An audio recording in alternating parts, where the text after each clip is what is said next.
Now, the day I woke up and I only made like 40,000, I'm like, some shit ain't right. Fetty Wap was once seen as the king of rap, but today he might never be able to make music again because of a possible 40-year prison sentence. Even before getting wrapped up in court trials, Fetty himself admitted that he has sort of fallen off. And you might think you know why, but from leaked NSFW videos to becoming a literal drug trafficking kingpin, his story is actually unbelievable. See, Fetty started making music back in 2013, and the first 4 songs that he would ever release would debut in the Billboard's top 10, with one of them even going diamond, titled Trap Queen. I'm like, hey, what's up, hello? The song completely took over the internet, but people started pointing out something that they had noticed in the video. Fetty was super recognizable for only having one eye, something that was surprisingly memed on, but he didn't really seem to care, explaining that he lost his eye when he was just a couple months old. I learned something new. I was born with glaucoma, and I lost the eye at 6 months. And I just stopped wearing the prosthesis because I didn't want to look like everybody else. With Fetty's newfound fame, he knew that something was working, and people realized he was making money, but I don't think they really knew how much. How much is the most you saw like in your account? You're like, what the f? The most I saw in my account? Yeah, just 22.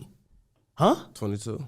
Like 22, like 22 million? Yeah. Holy shit. His fame would continue with songs like 679, literally making him the most known rapper of the year, but then it all came crashing down. Unlike other new age rappers like Lil Pump, Fetty had actual talent and a strong fan base, so his fall was super unexpected, and he basically sabotaged his own career with financial decisions like these. I spent a lot of money. I can say that. On this particular trip, I was like, 8 million? He admits that during the peak of his career, he had spent $8 million on a single trip, and you might be wondering how this is even possible. We go to the hotel, and the hotel like, yo, we don't have enough rooms. And I'm like, you know what? I don't want to hear this. Right. Call my man like, yo, I need a house right now. Right. They're like, you want to rent it? I'm like, nah, I'm just going to buy it. Fetty claims he would regularly travel with up to 30 people at a time, paying for all of their expenses, chartering private jets, and everything else. Now, these are obviously horrible financial decisions, but Fetty actually did this not to flex, but rather to show people the lifestyle, and it was almost wholesome in a way. During his peak in 2015, Fetty claims that no one could tell him anything because he was literally at the top of the world, but this took a huge hit to his career. That wasn't for nobody else. That was me. I knew a certain shit I could have did to make my shit better, but I ain't want to. Like, bro, a lot of